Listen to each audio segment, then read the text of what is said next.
Hi everybody and welcome to Everyday Manna. Today we are going to make a delicious and easy meal.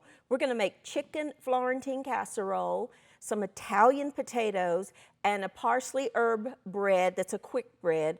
And it's all, easy ingredients, pantry staple ingredients for the most part.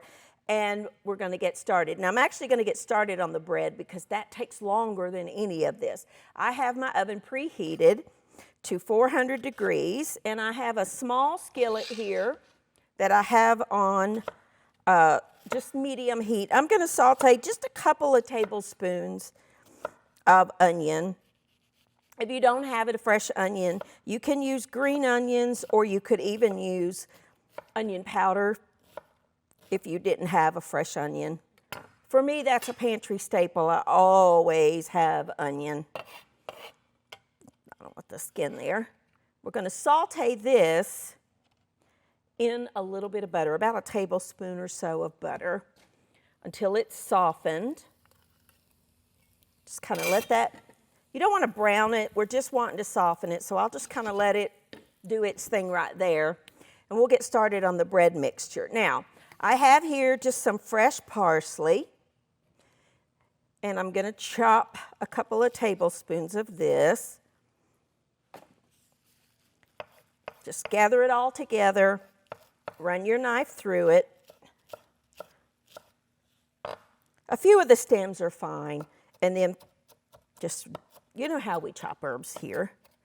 If you don't have fresh parsley, just leave it out because I just personally don't think dried parsley has any flavor at all. And I do prefer flat leaf parsley. I don't particularly care for the curly leaf. But if that's what you have, you use it. But the flat leaf parsley really does have some flavor. Be careful when you're buying your parsley because cilantro looks so much like the flat leaf parsley. Make sure you check what you're buying because it's two entirely different flavor profiles. So let's get that over to the side. Let's check our onions. Just a minute. By the time we get our bread mixture ready, that'll be done. All right, I have here 1.5 cups of just a pre-made up biscuit mix. I'm using Bisquick, but you use what you have. I have here some dried thyme, or dill, excuse me, and some dried thyme. I'm gonna whisk that together. And I'm gonna stir in 1 egg that I've beaten with my little itty bitty little whisk. He's tiny. And about 1/2 cup of cheddar cheese. And just a tablespoon or so of the parsley. And our onions, they're sauteed. I just wanted to soften them. I don't want to brown them. I just want them softened. To this mixture, we're going to add some milk. This is about 1/2 cup. And it really, truly does depend on the humidity of the day. It really does anytime you're dealing with a flour mixture. Some days are more humid and you'll need less liquid. Some days are drier and you'll need more liquid. But you want the consistency of a thick pancake batter, basically, is what you're going for here. I am going to add just a pinch of salt, and I'm going to add a pinch of pepper because I love pepper, but you don't have to if you don't want to. I have a square baking pan. You could also make this in muffin tins if you wanted to, that I have sprayed with a non-stick baking spray. You want to get all of that bread mixture out of there.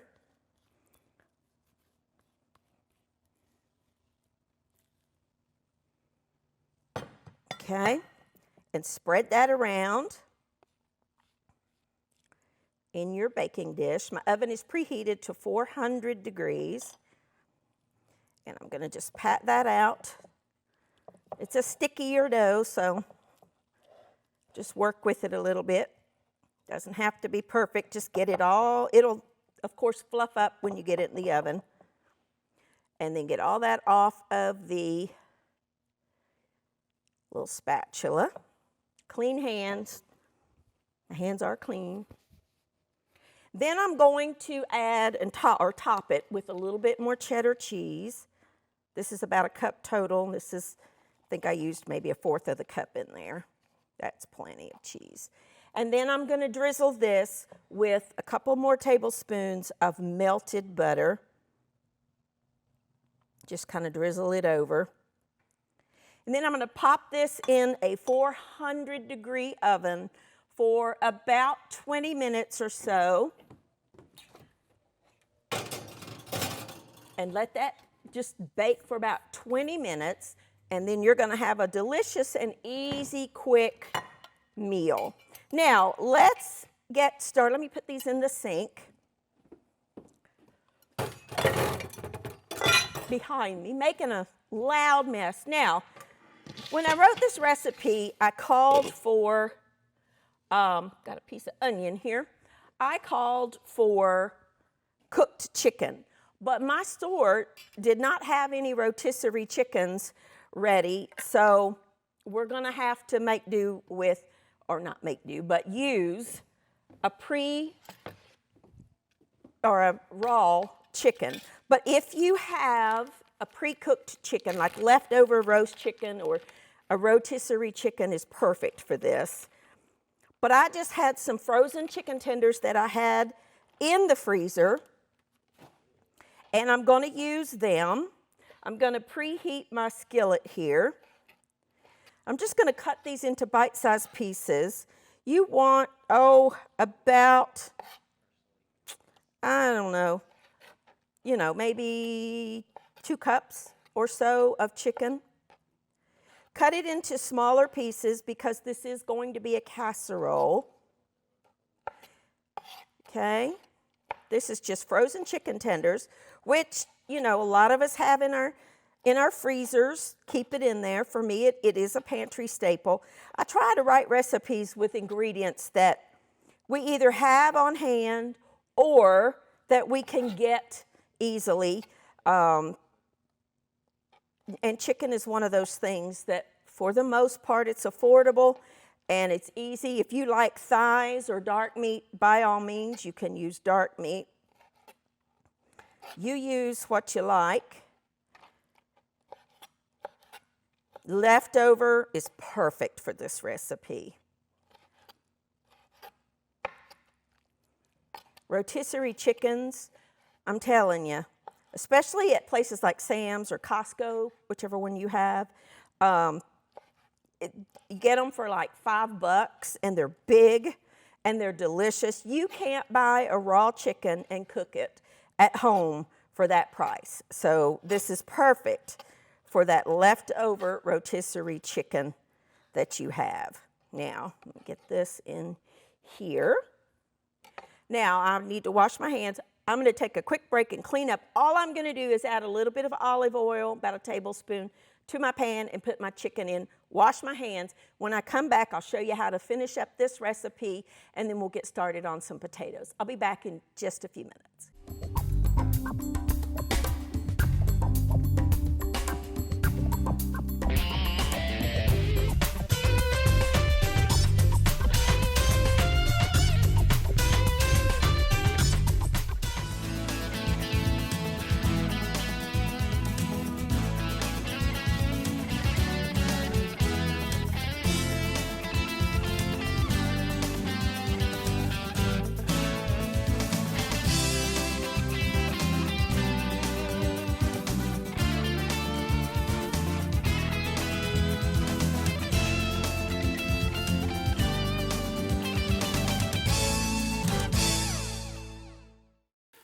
Alrighty, now all I did was add a tablespoon or so of olive oil and add my cut up chicken tenders to it, and I'm just lightly browning them. I really just need to cook them through, basically, because this casserole does not stay in the oven very long at all. So I'm turning them over which if you wanted to cook them whole and then chop them after, this part probably would be a little easier, but you do whatever you like to do.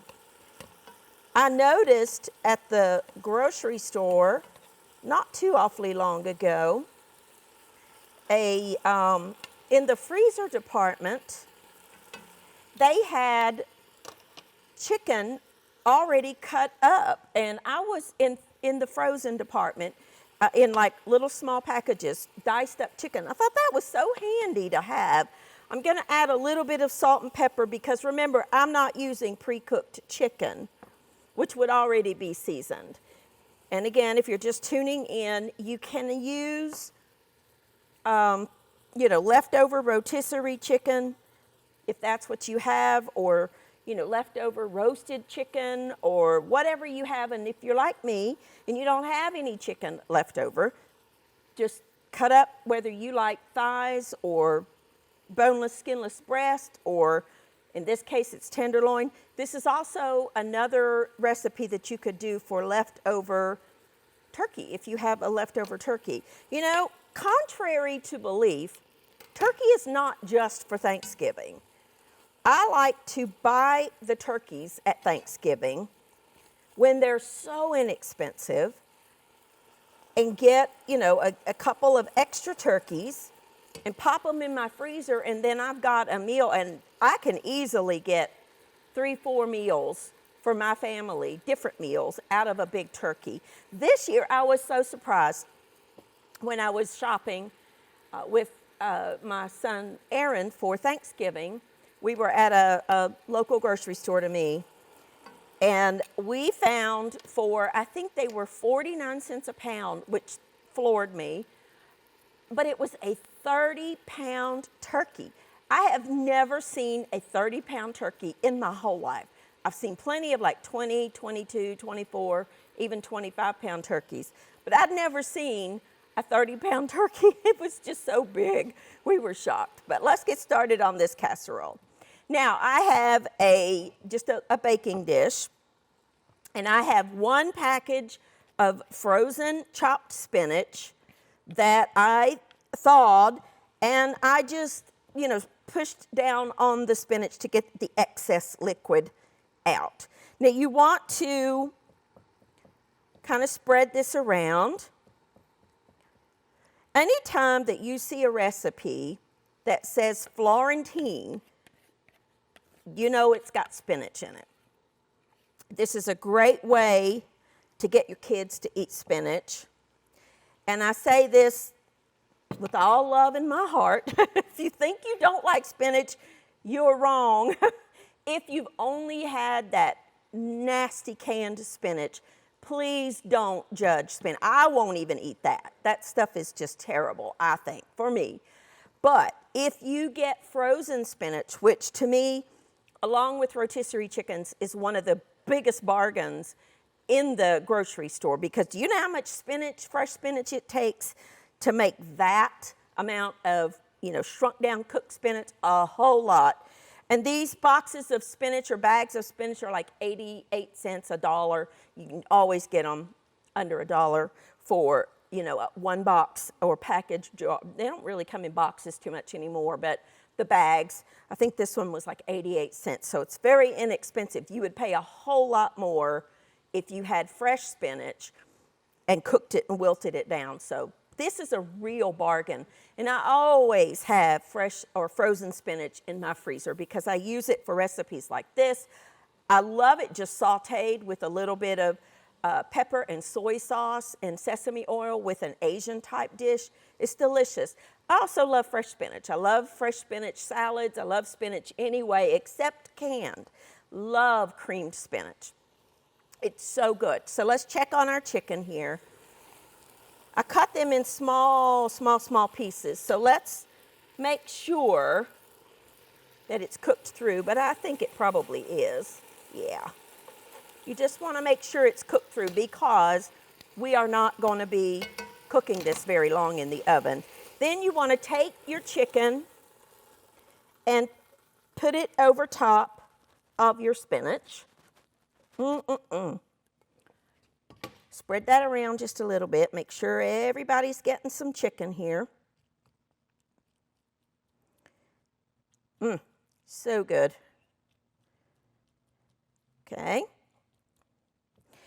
Now we're going to make the cheese sauce. In the same pan, because I don't want to wash another pan, I'm going to add 1 can of cream of chicken soup.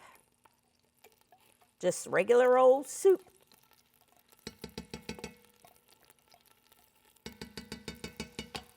Okay. Then I'm going to add a little tiny bit of salt, not much, some pepper, some fresh nutmeg. Well, let me add about 1/2 cup or so of mozzarella. Turn your heat down because you don't need this very hot. We're just melting that cheese and heating that soup is really all we're doing. This is a hard anodized pan, so I can use a metal utensil and it won't scratch it. And some fresh nutmeg. Please grind it yourself if at all possible.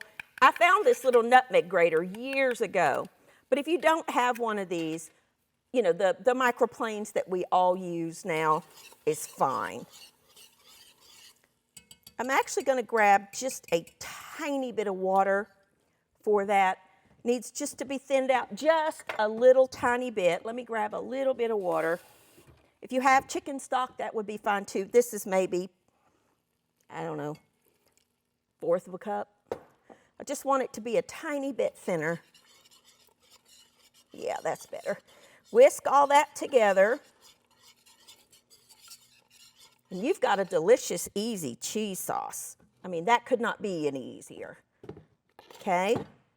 Now, we are going to put this, let me get a little, tiny little, where are all of my, here's one.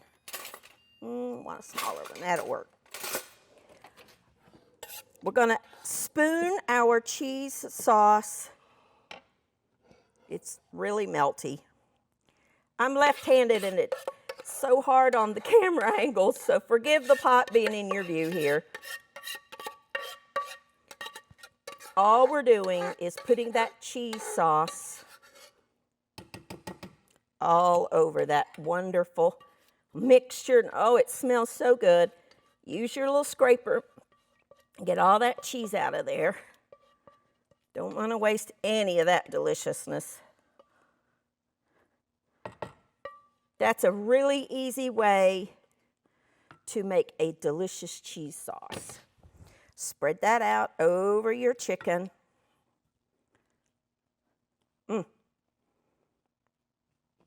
Okay. Put this over your chicken.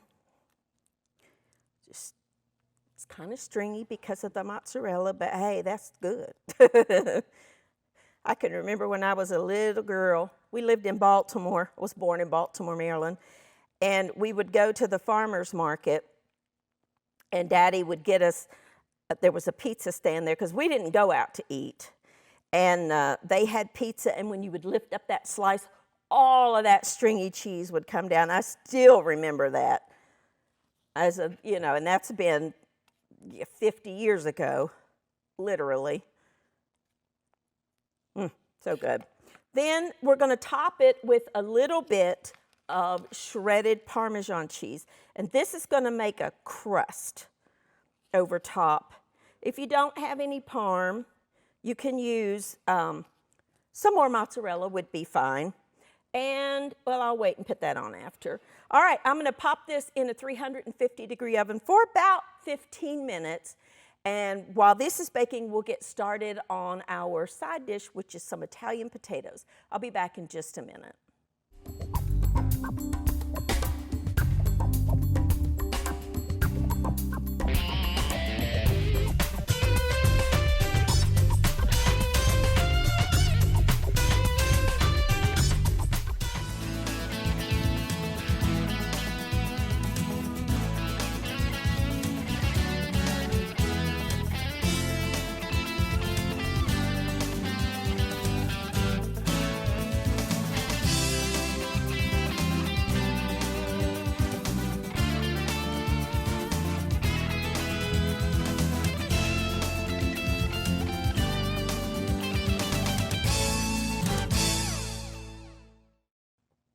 All right, now our chicken Florentine casserole is baking in the oven. Our bread is baking in the oven. It's almost done.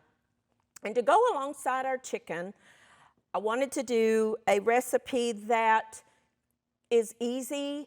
You know, this is pretty much all hands off. I mean, it just all goes in the oven. And using pantry staple items, or at least, you know, things that you might have in your pantry that you don't know what to do with. I mean, we've all, you know, gotten things at the grocery stores at various times, and we're like, what am I going to do with that? I don't know how to cook with that. And today I'm using canned potatoes. Did you know you can buy canned potatoes at the grocery store? These are whole little baby potatoes, 2 cans worth. If you don't have these and you want to use potatoes, that's perfectly fine. You just will have to bake it a little bit longer. But you would want to do, you know, maybe a pound of potatoes, pound and a half, depending on how many you're serving. Peel them and cut them into pieces, or use baby potatoes if you have them.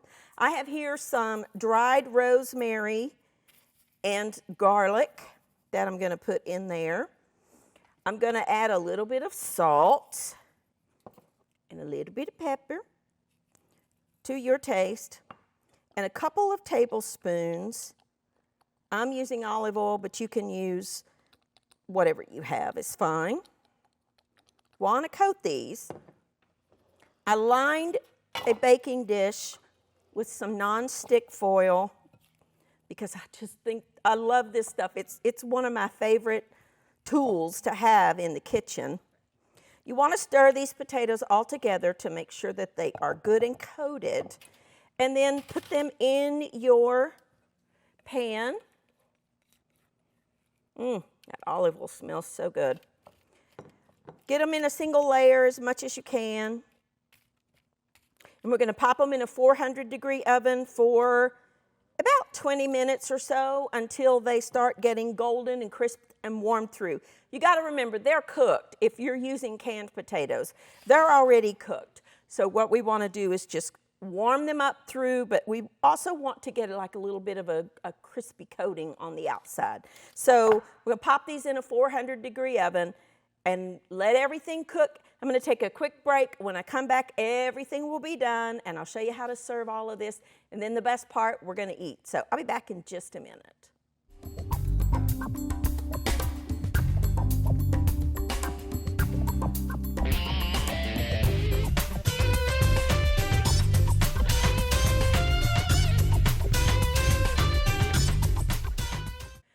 All righty, everything is cooked. Let me show you what we done. Now, with the chicken casserole, the last 5 minutes or so, if you want to, and I think you should, pop your oven on broil to get that top. You see how we've got that nice brown deliciousness on there? You want that like the last 5 minutes or so. And we want to just pop this on your plate. So good. Yum. Whew, look at that stringy cheese. I'm telling you, that's the best part. And here's our bread. Now, the way you can tell if your bread is cooked through is just take a toothpick and insert it in the center. And if it comes out clean, then you know your bread's done. I like to just cut it with a serrated knife into squares. You could serve this with some steamed green beans if you wanted, or, I mean, you don't need anything else, but if you wanted them. All right, and then, oh, look there at that beautiful, beautiful bread inside there. How delicious does that look? Moist and cheesy and just so good. Yum. Can't wait to eat that. That would be good served with anything. And here's our potatoes. If you wanted to pop them in the broiler the last couple of minutes, you could. But there you go. You've got your potatoes ready to go. You've got your chicken Florentine casserole. You could top it with some parsley if you wanted. Kind of make it look festive and beautiful. These are just recipes using everyday staple items that you probably already have most of the ingredients in your kitchen. This is hot, I don't want to touch that. But we've got our delicious chicken Florentine casserole. If you have leftover chicken or turkey, really you could do it with pork, you could do it with whatever kind of meat you wanted. It's a great recipe for leftover chicken, but if you don't have any, just use some chicken tenders or, thighs, whatever kind of meat you like. Cut it into bite-sized pieces and saute it. Your base, of course, is going to be your frozen chopped spinach that you press out as much of the liquid as you can. Put it in the bottom, put your chicken on top of that, and then, of course, make that delicious sauce. I used cream of chicken, but you could use cream of mushroom, you could use cream of onion, you could use cream of celery, whatever kind of cream of soup that you like. Easy, easy. Just take the soup out, add some mozzarella to it. You might need to thin it with just a little bit of water, maybe not up to, depending on what kind of soup. Some I find are a little more watery than others. But then just pour that on top of there and top it with some Parmesan cheese, which is my favorite. If you don't have any Parm and you want to just sprinkle it with a little bit of more mozzarella or provolone cheese on top of there would be delicious. Or even, some white cheddar, and then just brown it under the broiler after like 15 minutes of baking just to melt that top. It's delicious, I'm telling you. Add a little bit of nutmeg. I meant to explain, anytime you're using greens of any kind, spinach, kale, collard greens, turnip greens, mustard greens, whatever kind of greens you're using, Swiss chard, whatever they are, if you will add a little bit of nutmeg to them, you will be surprised at how that just elevates the flavor of your greens. Anytime you're using that, add just a little bit of freshly grated nutmeg and let me know what you think. And then our bread, of course, just using Bisquick and some sauteed onions and some cheese and some flavorings, so good. And our potatoes, using canned potatoes out of your pantry. We buy those sometimes, we think, I'll just put that in my cart and I'll buy it, and then you're like, what do I do with it? Well, this is just one easy recipe that you can use with your canned potatoes. Thank you for joining with me. These are just some easy, cost-effective recipes for you to try any day of the week. Thanks for joining me, and I'll see you next time on Everyday Manna.